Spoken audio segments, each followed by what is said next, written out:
नमस्कार दोस्तों, स्वागत है आपका आपके अपने YouTube चैनल हर की श्रृंखला क्लास में। सो फ्रेंड, जैसा कि आप जानते हो, हम रेगुलर बेसिस पे हम मैथ के प्रैक्टिस सेट चलाते हैं जो आपके रेलवे, एनटीपीसी, आपके हरियाणा पुलिस, यूपी पुलिस और आपके आने वाले ग्रुप डी एग्जाम्स के लिए आपके लिए इंपॉर्टेंट है। सो हमारा आज का मैथ का प्रैक्टिस सेट है हमारा 19। इससे पहले मैंने 18 मैथ के प्रैक्टिस सेट अपने चैनल पर अपलोड कर दिए हैं। आपको नीचे डिस्क्रिप्शन में लिंक मिल जाएगी, वहां से भी जाके आप देख सकते हो। ठीक है फ्रेंड्स, सो फ्रेंड बने रहिए हमारे साथ, पूरा वीडियो जरूर देखना। एक एक टॉपिक से मैं एक एक क्वेश्चन उठा के कराता हूँ यहाँ पे, जिससे आपका टॉपिक भी क्लियर होता है और आपके क्वेश्चनों की प्रैक्टिस भी अच्छी होती है आपके, कि आपको किस टाइप से आपके क्वेश्चन आते हैं। वही क्वेश्चन कराता हूं जो आपके एग्जाम में क्वेश्चन बनते हैं जिस टाइप से। ठीक है फ्रेंड्स, सो बने रहिए हमारे साथ, पूरा वीडियो जरूर देखना। चलिए स्टार्ट करते हैं।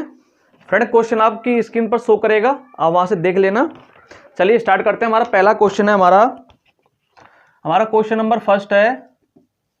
ये आपका रूट से क्वेश्चन आ गया। किस जब भी आपको ऐसे मतलब कि अंडर रूट में क्वेश्चन दिया हो और आपको हमेशा ध्यान रखना, एक वैल्यू आपको ऐसी दी होगी जिसका रूट निकल रहा हो, जिसका वर्गमूल, जैसे आपको 49 है, ये किसका होता है? 7 का स्क्वायर होता है हमारा। ठीक है, 7 का स्क्वायर होता है 49।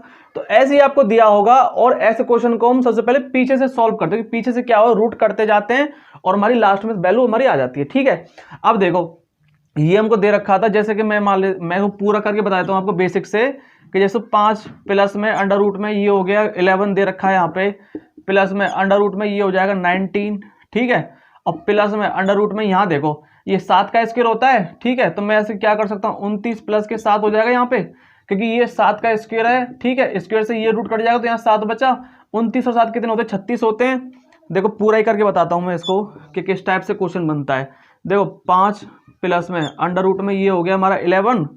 ठीक है, प्लस में अंडर रूट में, अब देखो 29 और 7 कितने होते हैं? 36 होते हैं। ठीक है, 36 किसका होता है? हमारा 6 का स्क्वायर होता है। स्क्वायर से हमारा ये कट जाएगा तो 6 यहाँ पे जुड़ जाएगा। ठीक है, 19 और 6 कितने हो गए? 25 हो गए। मैं इसको 25 कर दूं।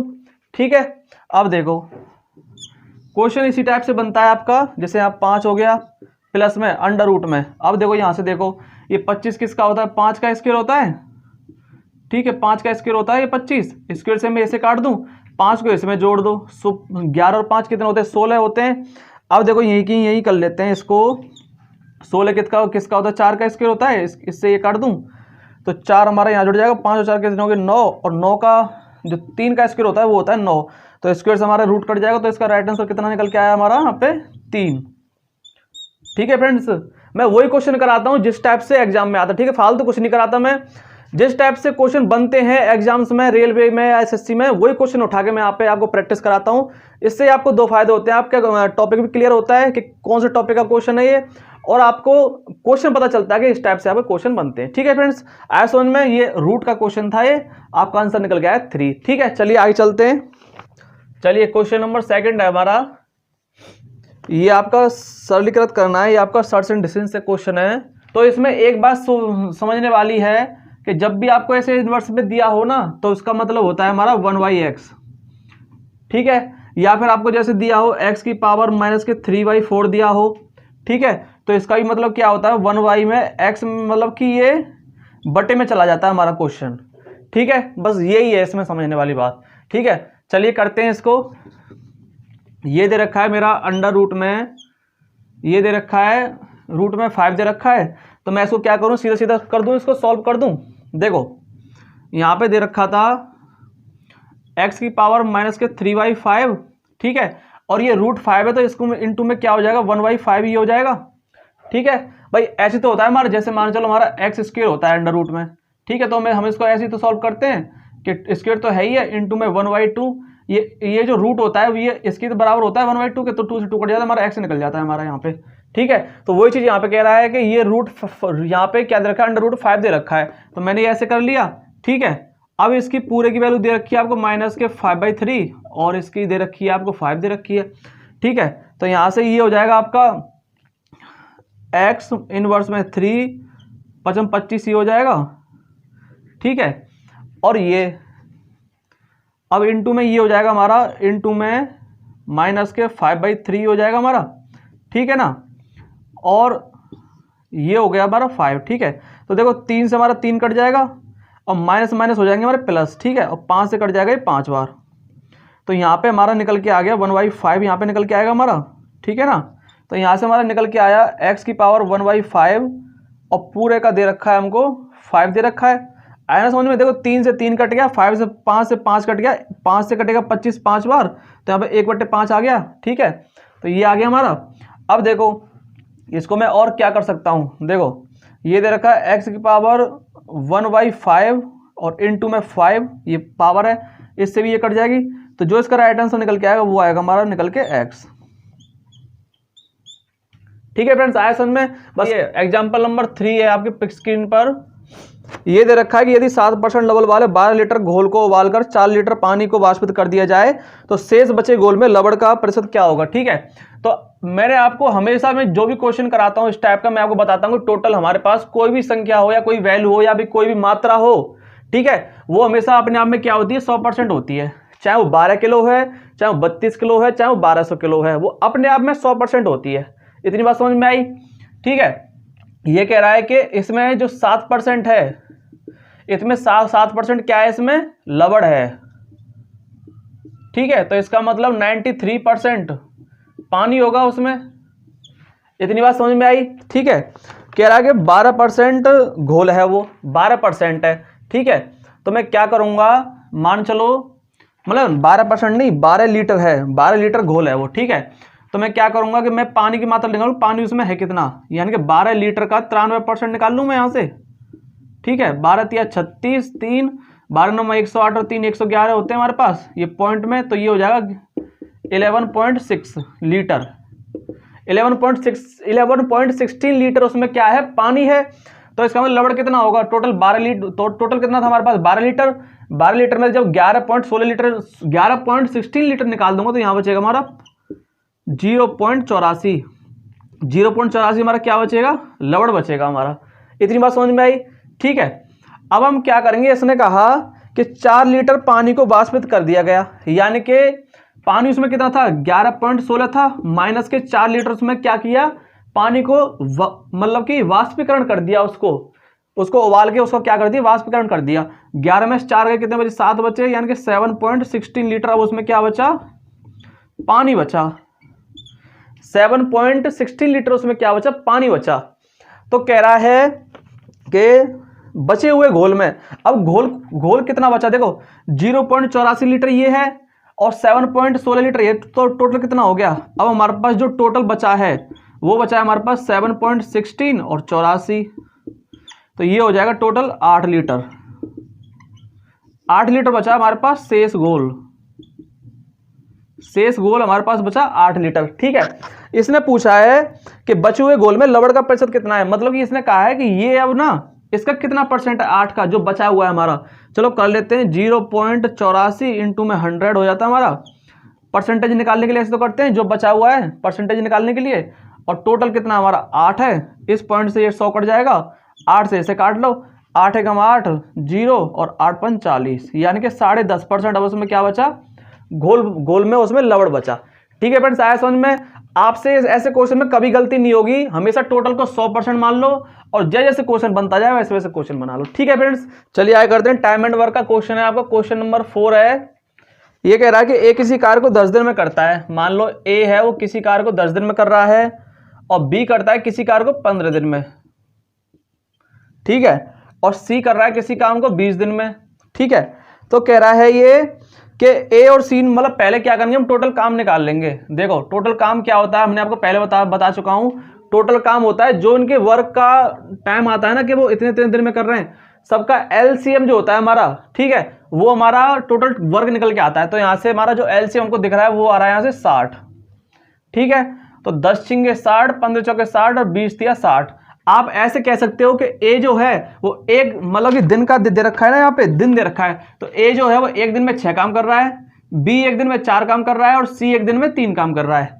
इनके वर्क की एफिशिएंसी आई कि वो एक एक दिन में कितना काम कर रहे हैं। ठीक है फ्रेंड्स, अब इसने कहा है यहाँ पे कि ए और सी ने मिलकर 2 दिन कार्य किया। देखो ए कितना, ए और सी यानी कि ए प्लस सी, इन्होंने 2 दिन काम किया, तो हमारा काम कितना हो जाएगा। देखो ए कितना कर रहा है यहाँ पे एक दिन में 6 काम, सी कितना कर रहा है यहाँ पे एक दिन में 3 काम कर रहा है 6।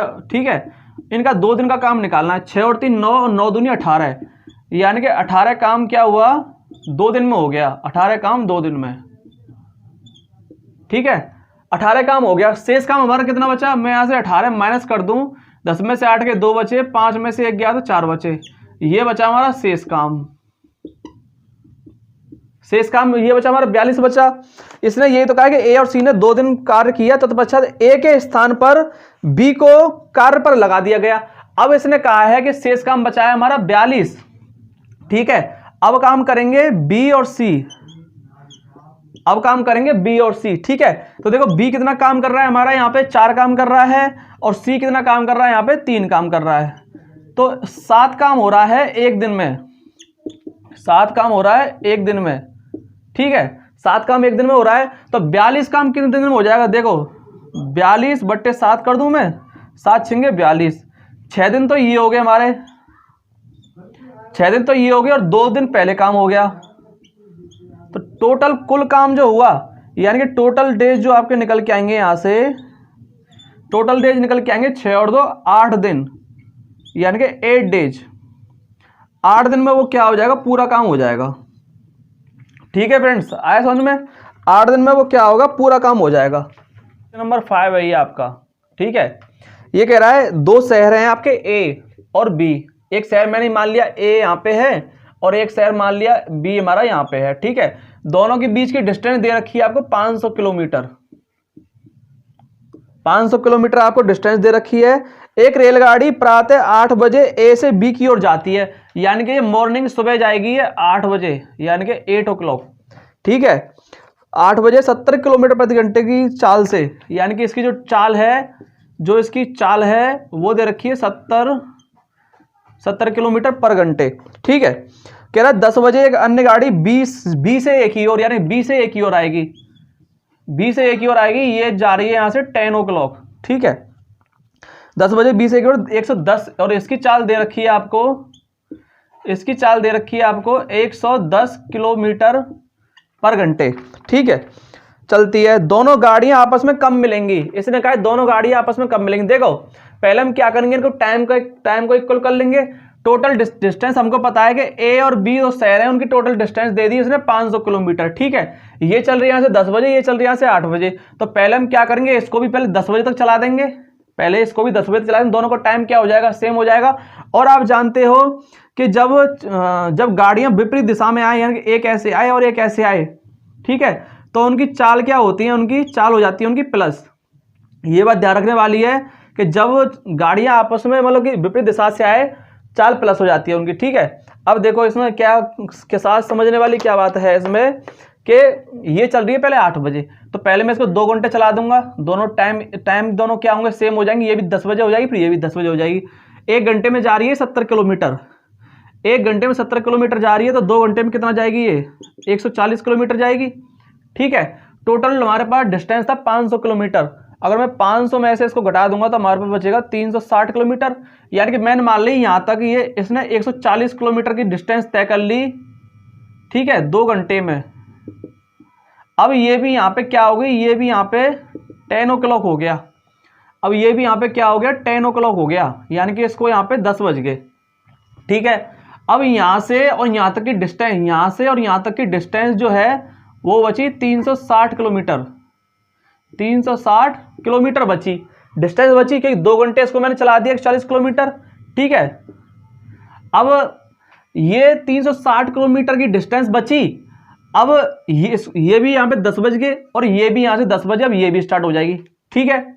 दोनों अब एक ही टाइम पे चल रही हैं, दोनों एक इधर से जा रही है, एक इधर से आ रही है, और डिस्टेंस टोटल हमारे पास 360, ठीक है। और जब विपरीत दिशा से गाड़ियां आए तो चाल हमेशा क्या हो जाती है, आपस में प्लस हो जाती हैं। ये जा रही है 70 किलोमीटर की स्पीड से, ऐसे जा रही है, ये 110 किलोमीटर की स्पीड से इधर से भगी आ रही है, ठीक है। तो हम क्या करेंगे, 110 प्लस के 70 दोनों की चाल को क्या कर देंगे, प्लस कर देंगे। हमारा यहां से टाइम निकल आएगा, हमारा यहां से क्या निकल आएगा, टाइम निकल आएगा, क्योंकि डिस्टेंस अपॉन स्पीड होता है हमारे टाइम के इक्वल, ठीक है। तो देखो यहां से कितना आएगा, 360 तो यही है, 110 और 70 कितने होते हैं, 180 हो जाएंगे, 18 दूनी 36, यानी कि 2 घंटे उनको और लगेंगे आपस में मिलने के लिए। 10 बजे ये भी चल रही है, 10 बजे ये भी चल रही है, 10 में 2 और जोड़ देंगे तो वो दोनों गाड़ियां हमारी मिलेंगे 12 o'clock, ठीक है, बजे 12 बजे। ठीक है, ये आपका क्या हो जाएगा, आपका राइट आंसर हो जाएगा। आया फ्रेंड्स समझ में? इसमें चलिए क्वेश्चन नंबर 6 है, ये आपका कंपाउंड इंटरेस्ट वाला टॉपिक से क्वेश्चन है। ये आपका जो इंस्टॉलमेंट होती है ना, किस्त होती है, जो किस्तों पे आप कोई भी मतलब चुकाते हो, कोई आपने सामान लिया, ठीक है, जैसे आपने फोन लिया तो वो दुकानदार बोलता है कि इसकी मतलब 3 बार से किस्त बनेगी, मतलब 3 साल में आपको 3 किस्त देनी है। ठीक है, तो जैसे मान लो कोई फोन 10,000 का होता है, लेकिन आपको किस्त मिला के वो आपको फोन 12-13 हजार का पड़ जाता है। ठीक है, तो उसी हिसाब से क्वेश्चन है, तो कि कुछ धन उधार लिया गया, मुझे नहीं पता, मैंने मान लिया कि जो उसका धन था वो मैंने पी मान लिया, प्रिंसिपल वैल्यू मान लिया, प्रिंसिपल वैल्यू मान लिया। कह रहा है कि 2 बार से किस्तों में चुकाया गया यदि प्रत्येक किस्त का मान, यानी कि जो इसका भाई किस्त हमारी क्या होती है, प्रिंसिपल वैल्यू और प्लस के उस पर इंटरेस्ट जो लगता है, और यहाँ पे इंटरेस्ट लग रहा है, देखो चक्रवर्ती ब्याज इंटरेस्ट लग रहा है, प्रिंसिपल वैल्यू प्लस के कंपाउंड इंटरेस्ट, ये होता है हमारा अमाउंट, यानी कि और जो हमारी अमाउंट होती है यही होती है हमारी किस्त। कि किस्त हमेशा ध्यान रखना, वो हमारी जो हमारा मूलधन होता है ना, प्रिंसिपल वैल्यू होती है, उस पर ब्याज लग के हमारी किस्त बनती है। ठीक है, इतनी बात समझ में आ रही है? तो प्रिंसिपल वैल्यू प्लस के कंपाउंड इंटरेस्ट हमारी होती है, हमारी किस्त होती है। ठीक है, तो कह रहा है कि 882 रुपये हो तथा ब्याज की दर 5%, आपको रेट दे रखी है यहां से 5%, 5% आपको रेट दे रखी है, ये आपको दे रखा था मूलधन, यानी कि मैंने मान लिया प्रिंसिपल वैल्यू। ठीक है, तो कितना धन उधार लिया गया, आपको पी निकालना है, कितना धन उधार लिया गया। ठीक है, तो इसका करने का तरीका है, जैसे मान चल 2 वर्ष के लिए दे रखा है, आपको दे रखा है 2 वर्ष के लिए, तो हमारे पास कंपाउंड इंटरेस्ट का फॉर्मूला होता है, अमाउंट बराबर के होता है पी अपॉन के 1 प्लस के आर अपॉन के 100, और यहाँ पे होता है हमारे पास टाइम। ठीक है, हमको पी निकालना है, तो मैं क्या करूंगा, अमाउंट अपॉन के 1 प्लस के आर अपॉन के 100, और यहाँ पे हो जाएगा टाइम, ये हमारा पी के इक्वल हो जाएगा। इतनी बात समझ में आई? ये इंटू में था, इधर आके डिवाइड में हो जाएगा ये वाला। इतनी बात समझ में आई? ठीक है, अब हमको 2 वर्ष के लिए दे रखा है, तो हम क्या करेंगे, अमाउंट हमको दे रखा है 882 रुपये। ठीक है, 1 प्लस के 8 दे रखी है 5%, और 2 वर्ष के लिए दे रखा हो ना, तो पहले हम यहाँ पे 2 वर्ष करेंगे, और प्लस में फिर हम 1 और वर्ष कर लेंगे। ये तो पहली वर्ष की निकल आई, फिर उसके अगले वर्ष भी तो देनी है। ठीक है, और यहाँ पे बचा हमारा 1 वर्ष अब। ठीक है, ये दूसरे वर्ष, ये पहले वर्ष, और दोनों का निकल के हमारा क्या आ जाएगा, यहाँ पे प्रिंसिपल वैल्यू निकल के आ जाएगी हमारे यहाँ पे।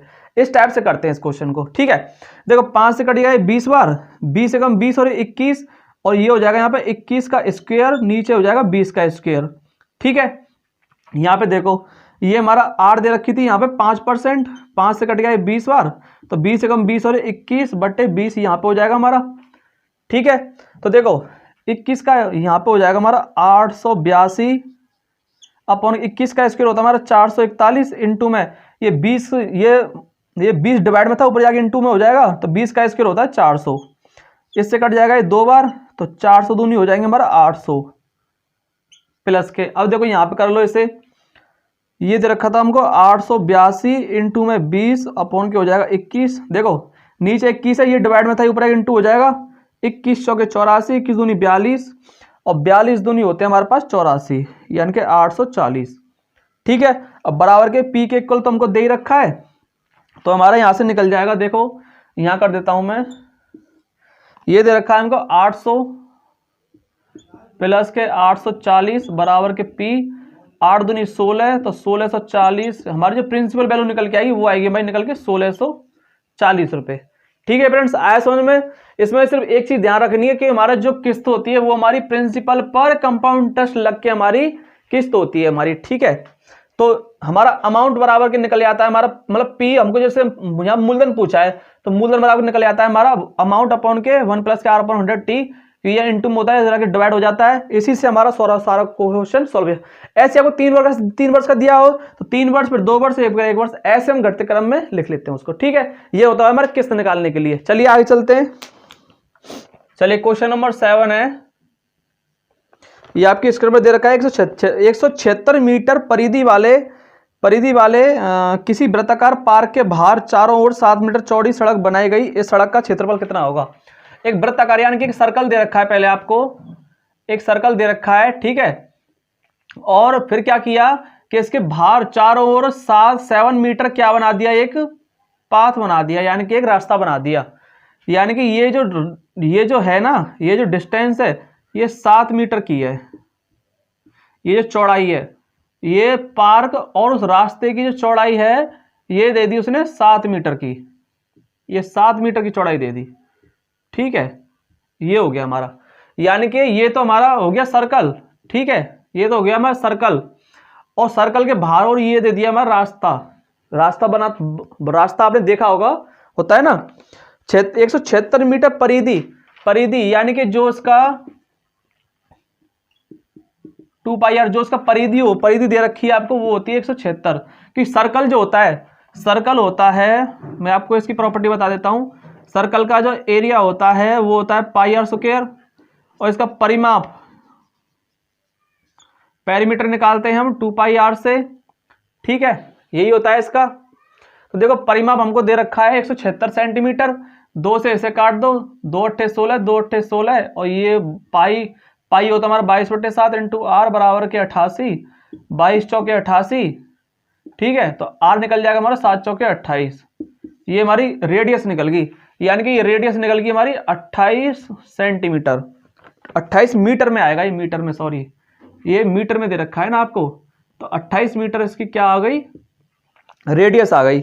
तो कह रहा है सड़क बनाई गई, सड़क का क्षेत्रफल कितना होगा। ठीक है, तो आप जानते हो कि जब भी आपको ऐसे सड़क का क्षेत्रफल निकालना हो या फिर रास्ते का क्षेत्रफल निकालना हो तो हम क्या करते हैं भाई, ये बड़ा वाला भी एक सर्कल बन गया, यानी कि ये भी एक क्या हो गई, रेडियस हो गई।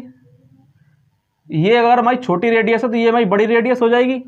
ठीक है, तो अगर मैं बड़े वाले सर्कल में से छोटा वाला सर्कल घटा दूं, इस वाले पूरे में से अगर मैं छोटा वाला घटा दूं तो इस रास्ते का चौड़ाई निकल जाएगी, इस रास्ते की चौड़ाई निकल जाएगी ना, एरिया निकल जाएगा। तो मैं इसको ऐसे कर सकता हूं, πr² बड़े बारे में से मैं छोटा वाला घटा दूं तो मुझे रास्ते का क्या निकल जाएगा, रास्ते का क्षेत्रफल निकल जाएगा मेरे पास, रास्ते का क्षेत्रफल निकल जाएगा, इतना आप जानते हो। ठीक है, लेकिन मुझे क्या है कि बड़े वाले 28 तो था ये, यानी कि ये जो रेडियस थी इसकी 28 थी, और 28 और 7 मीटर ये, यानी कि ये टोटल यहाँ से यहाँ तक तो था हमारा 28 और 7 ये, तो 28 और 7 कितने हो गए, 35 हो गई। तो जो हमारी बड़ी आर निकल के आई वो निकल के आई हमारी 35। तो कर लो यहाँ से पाई 35 इंटू 35 माइनस के यहाँ से भी पाई इंटू 28 इंटू 28, इस वाले फॉर्मूले से। ठीक है, तो मैं क्या करूँ, यहाँ से 35 का स्क्वायर होता है हमारे पास 25 और 3 चौका 12, 12 से 25 पाई। ठीक है, माइनस के, और 28 का होता है हमारे पास, देखो 28 का कर लेते हैं 8 8 64, 6 8 दूनी 16, 8 दूनी 16 32 और 6 38, 2 दूनी 4 और 3 784 होता है हमारा 28 का, यानी कि पाई इंटू 784। ठीक है, पाई यहाँ से मैं कॉमन ले लूँ, यानी कि 22/7 ही कर लेता हूँ मैं इसको। 5 में से 4 गए 1 बचा, 12 में से 8 गए तो 4 बचे, यहाँ बचे 11 में से 7 गए तो 4 बचे। 7 से इसे काट लो, 7 छिंगे 42, 7 तिया 21, यानी कि 63 इंटू 22, 22 तिया 66, 6 लगे, और 22 पंजे 110, 22 सिक्के 132 और 6 138। तो 1386 उसका क्या आ जाएगा, रास्ते का क्षेत्रफल निकल के आ जाएगा हमारे पास। ठीक है फ्रेंड्स, 1386 मीटर स्क्वायर। ठीक है फ्रेंड, आए समझ में। चलिए आगे करते हैं, क्वेश्चन नंबर 8 है, ट्रिगोनोमेट्री से क्वेश्चन है आपका। ये कह रहा है एक प्रकाश स्तंभ से पूर्व की ओर 2 जहाज अवनमन कोण 45 डिग्री 30 डिग्री के हैं, यदि दोनों जहाजों के बीच की दूरी 200 मीटर है तो प्रकाश स्तंभ की ऊंचाई क्या होगी। मतलब कि ये एक आपको लाइट पोल दे दिया, होता है ना एक लाइट पोल, ठीक है, ये दे दिया, यानी कि ईस्ट की तरफ, यानी कि अगर मान चलो ये नॉर्थ है, ये ईस्ट की तरफ मैंने मान ली 2 जहाज आ रहे हैं। ठीक है, दोनों के एंगल दे दिए आपको, दोनों के एंगल दे दिया आपको, एक दे दिया आपको 30 डिग्री का, भाई अवनमन बोले तो ऊपर वाला, ठीक है, यानी कि एक दे दिया आपको 30 डिग्री का और एक दे दिया आपको 45 डिग्री का। ठीक है, बाकी इससे फर्क नहीं पड़ता, आप यहां रख लो या फिर यहां रख लो, ठीक है, उससे कोई फर्क नहीं पड़ता। ठीक है, क्योंकि हमारा आंसर दोनों से सेम निकल के आता है। ठीक है, एक जहाज मैंने मान लिया यहाँ पे है और एक जहाज मैंने मान लिया यहाँ पे है। ठीक है, और दोनों की डिस्टेंस दे दिया आपको 200 मीटर, 200 मीटर, यानी कि एक जहाज यहाँ पे है एक जहाज यहाँ पे है, दोनों की डिस्टेंस दे दी उसने 200 मीटर की। ठीक है, इतनी बात समझ में आई। तो कह रहा है प्रकाश स्तंभ की ऊंचाई यानी कि इसकी हाइट पूछी है, इसकी हाइट, ये जो आपका पोल है, लाइट पोल है, इसकी हाइट कितनी होगी। ठीक है, तो चलो सीधे सीधे कर देते हैं आपका क्वेश्चन कि जब भी आपको ऐसे ट्रिग्नोमेट्री में आपको एंगल से क्वेश्चन पूछे आपको, तो हम tan मान के करते हैं। tan 30 की वैल्यू कितनी होती है हमारे पास, देखो यहाँ पे करते हैं हम। tan 30 वाला क्या हो गया, लंब बटे आधार, और आधार कितना हो जाएगा, देखो ये पूरा, ये 200 मीटर है, इसको मैं x मान लूं तो x प्लस के 200 हो जाएगा ये हमारा, x प्लस के 200।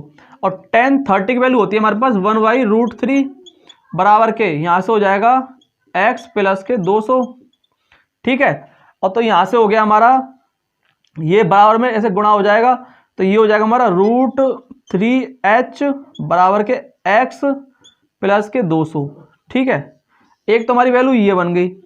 ठीक है, अब हम क्या करेंगे, यहां से tan 45 भी निकाल लेंगे, तो tan 45 बराबर क्या हो जाएगा, लंब ये हमारा यानी कि परपेंडिकुलर अपॉन बेस, tan 45 का मान कितना होता है 1 होता है, बराबर के परपेंडिकुलर अपॉन बेस, तो यहां से हो जाएगा हमारा ये बराबर में ऐसे गुणा हो जाएगा, ये x बराबर के यहां से निकल जाएगा हमारा h। ठीक है, इतनी बात समझ में आई। अब देखो हम क्या करेंगे, x हमको ये निकालनी है, हाइट निकालनी है, तो हम x की जगह पे h रख दूं मैं यहाँ पे। ठीक है, तो ये हो जाएगा हमारा √3h बराबर के h प्लस के 200। ठीक है, तो ये प्लस का इधर आके माइनस हो जाएगा, तो √3h माइनस के h बराबर के हो जाएगा हमारे पास 200।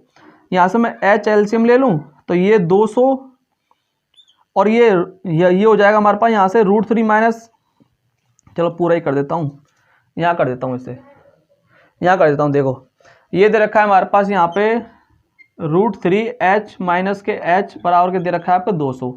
ठीक है, यहां से मैं √3 जब कॉमन लूंगा, h कॉमन लूंगा, जब यहां से जब मैं h कॉमन लूंगा तो हमारे पास बचेगा यहाँ पे √3 माइनस 1 बराबर के 200 हो गया ये। ठीक है, तो h बराबर क्या आ जाएगा हमारे पास 200 अपॉन के √3 माइनस 1। ठीक है, या तो आपको ऐसे ऐसे क्वेश्चन मतलब ऐसे आपको आंसर दिया होगा, इतना ही आंसर हो गया। अब अगर आपको आंसर में ये ना मिले ना, आपको आंसर में ये ना मिले, तो हम क्या करें, रेशनलाइज मल्टीप्लाई कर देते हैं, यानी कि √3 + 1 और नीचे भी √3 + 1। हमेशा ध्यान रखना, जब नीचे माइनस हो तो प्लस से गुणा करते हैं, और जब प्लस हो तो माइनस से गुणा करते हैं हम। ठीक है, ठीक है, तो देखो ये हो जाएगा हमारा यहाँ पे √3 + 1 और कोष्टक में 200, ये हो जाएगा हमारा ऊपर वाला, और जब माइनस प्लस के होंगे तो √3 का स्क्वायर हो जाएगा। √3 का स्क्वायर कितना निकल के आएगा 3, और 3 माइनस के 1 निकल के आएगा हमारे यहाँ पे 2 से कट गया 100 बार, तो जो हमारा हाइट निकल के आएगी वो निकल के आएगी हमारे यहाँ पे 100√3 + के 1। ये आपका क्या हो जाएगा, राइट आंसर हो जाएगा ये आपका। ठीक है फ्रेंड्स, आए समझ में। बस आपको 10 में वैल्यू तोड़ लेनी है, और जैसे जैसे सॉल्व होता जाए वैसे वैसे सॉल्व करते जाओ, आपका आंसर निकल आएगा। ठीक है, चलिए क्वेश्चन नंबर 9 है। क्वेश्चन नंबर 9 है, ये कह रहा है एक समद्विबाहु त्रिभुज का क्षेत्रफल 4 वर्ग मात्रक है। समद्विबाहु क्या होता है आपको पता हो तो, आइसोलेट ट्रायंगल होता है जिसकी दो साइड क्या होती है, बराबर होती है। अगर ये भी ए है तो ये भी ए है, और ये बी, और दो साइड बराबर है तो इनके एंगल भी क्या होते हैं, सेम होते हैं। ठीक है, ये होता है हमारा आइसोलेट ट्रायंगल, यानी कि समद्विबाहु त्रिभुज जिसको बोलते हैं, जिसकी दो भुजाएं समान हो, टू साइड उसकी इक्वल हो। ठीक है, इसका क्षेत्रफल दे दिया, और इसका एरिया होता है इसका, ये कोई इसकी हाइट होती है, यहाँ से ये कोई इसकी हाइट होती है, तो इसका एरिया जो होता है वो होता है हाफ बेस इंटू में हाइट, ये होता है इसका एरिया। ठीक है, इसका अगर इसका पेरीमीटर पूछेगा, पेरीमीटर आप जानते हो क्या होगा, 2a + के b हो जाएगा, ये इसका पेरीमीटर हो जाएगा। ठीक है, पेरीमीटर हो जाएगा इसका। लेकिन हमको ये क्या क्या कर रखा है, यहाँ पे उसका एरिया दे रखा है, और उसकी तीसरी भुजा यानी कि थर्ड भुजा जो यानी कि तीसरी साइड जो थर्ड साइड दे रखी है हमको, दो दे रखी है हमको। ठीक है, तो कह रहा है प्रत्येक समान भुजा की लंबाई क्या होगी, आपको ए बताना, यानी कि जो दो साइड उसकी, टू साइड जो उसकी इक्वल है वो क्या होंगी इसकी। ठीक है, तो हम यहाँ से जानते हैं कि हम पहले हमको यहाँ से हाइट चाहिए, पहले निकल के हमको यहाँ से। ठीक है, तो इसकी हाइट क्या करेंगे हम, ये हमारा 90 बन जाता है हमारा, क्योंकि दो साइड इक्वल है तो 90 बन जाता है, तो ये यहाँ से हमें निकल जाएगा a² बराबर के, ये हो जाएगा हमारा b/2, यानी कि हाफ हो जाएगा ये हमारा।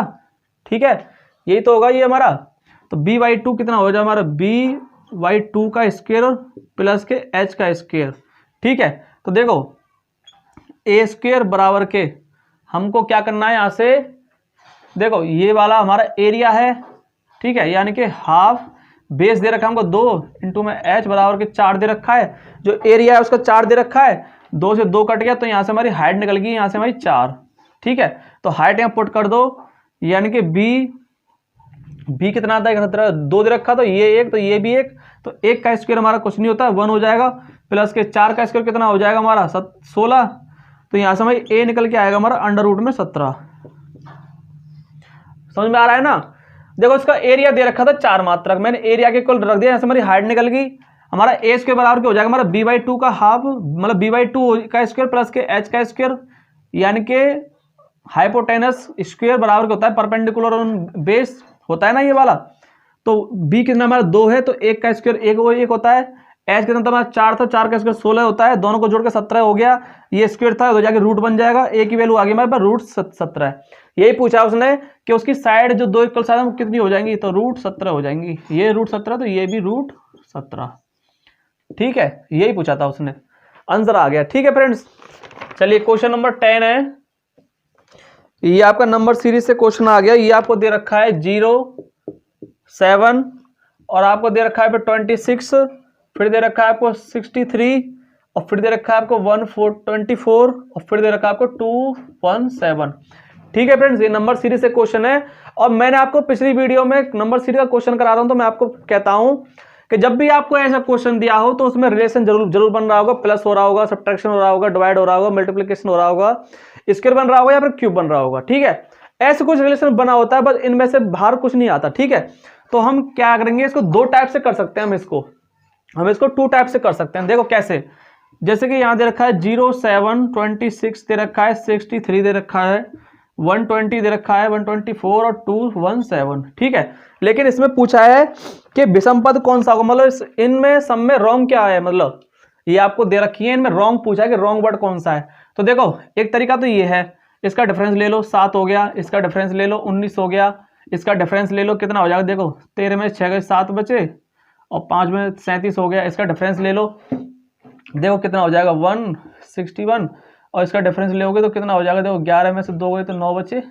ये हो गया। ठीक है, ये हमने क्या किया, दोनों सबका डिफरेंस ले लिया, लेकिन हमको समझ में नहीं आया भाई क्या आया निकल के, फिर हम दोबारा इसका डिफरेंस ले लेंगे, कितना आया देखो यहाँ से 12 आ गया, फिर यहाँ से निकल के आएगा हमारा 17 में से 9 गए तो बचे हमारे 8 और 2 में से 18, फिर यहाँ से ले लो 11 में से 4 और 24, फिर यहाँ से ले लो 2 और 32। ठीक है, तो देखो यहाँ से हमको पता चल गया, देखो 12 और 6 18, 18 और 6 24, तो इसका मतलब यहाँ भी हमारा 6 आना चाहिए था, यहाँ आना चाहिए था हमारा 30, लेकिन 32 है, तो इसका मतलब राइट आंसर हमारा क्या हो गया 217 हो गया, यानी 217 हमारा क्या है, इसमें रॉन्ग वर्ड है जो हमारी सीरीज को वेरीफाई नहीं कर रहा है। ठीक है, एक तरीका इसका ये है कि आप डिफरेंस लेके कर लो। ठीक है, एक तरीका ये है कि आपके माइंड में स्ट्राइक करना चाहिए कि ये हमारा 8 के आसपास का है, ये हमारा 27 के आसपास का है, ये हमारा 64 के आसपास का है, ये हमारा 125 के आसपास का है।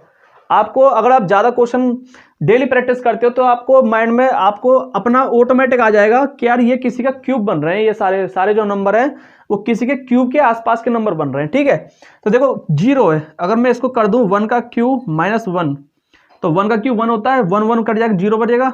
7 को कर देता हूं, 2 का क्यूब -1, 2 का क्यूब होता है हमारे पास 8, 8 -1 7 हो गया। इसको कर देता हूं 3 का क्यूब -1, 3 का क्यूब होता है हमारे पास 27, 27 -1 26 हो गया। इसको कर देता हूं मैं 4 का क्यूब, तो 4 का क्यूब -1, 4 का क्यूब होता है 4 चौका 16 चौका 64, 64 -1 63 हो गया। इसको कर देता हूं 5 का क्यूब -1, 5 5 25 और 25 पंजे 125, और 125 में से मतलब 1 गया तो 124 बचा। इसको करता हूं 6 का क्यूब -1, 6 का क्यूब होता है हमारे पास 6 जगह 36 और 36 के 216, और 216 -1 कितने होते हैं हमारे पास 215 होते हैं, लेकिन यहाँ पे कितना है 217 है। तो वही वाली बात होगी, हमारे पास राइट आंसर क्या हो जाएगा इसका 217 हो जाएगा, जो इस मतलब सीरीज को वेरीफाई नहीं कर रहा है। आप हमारा विषम यहाँ पे रॉन्ग है, हमारा 217 है हमारा। ठीक है, तो फ्रेंड ऐसे नंबर सीरीज क्वेश्चन आप किसी टाइप से कर सकते हो, लेकिन आपको जल्दी आप तभी कर सकते हो जब आप डेली प्रैक्टिस करते हो इन चीजों की। तो आपको क्या है उस क्वेश्चन देख के आपको पता चल जाएगा कि क्वेश्चन पूछ क्या रहा है और किस तरीके से आप इसको कर सकते हो। ठीक है फ्रेंड्स, सो फ्रेंड ये थे हमारे टॉप 10 क्वेश्चन जो मैंने आपको लिए हर एक किताब में से छांट के निकाले हैं, जो आपके हर बार जो आपके रिपीट होते रहते हैं। एसएससी, हरियाणा पुलिस हो गया, रेलवे हो गया, ठीक है, ये हर उसमें क्या होते हैं, रिपीट होते रहते हैं। तो वही मैंने आपको टॉप 10 क्वेश्चन कराए हैं। अगर फ्रेंड आपको वीडियो अच्छी लगी तो अपने फ्रेंड साथ शेयर करना, लाइक करना, शेयर करना, कमेंट्स करना। और आप हर के सिंगला क्लास पर नए हो तो इस चैनल को सब्सक्राइब कर लेना। हम इसी तरीके से प्रैक्टिस कराते थे मैथ और रीजनिंग की, ठीक है। जो आपके लिए इंपॉर्टेंट है वो हम यहाँ पर कराते हैं।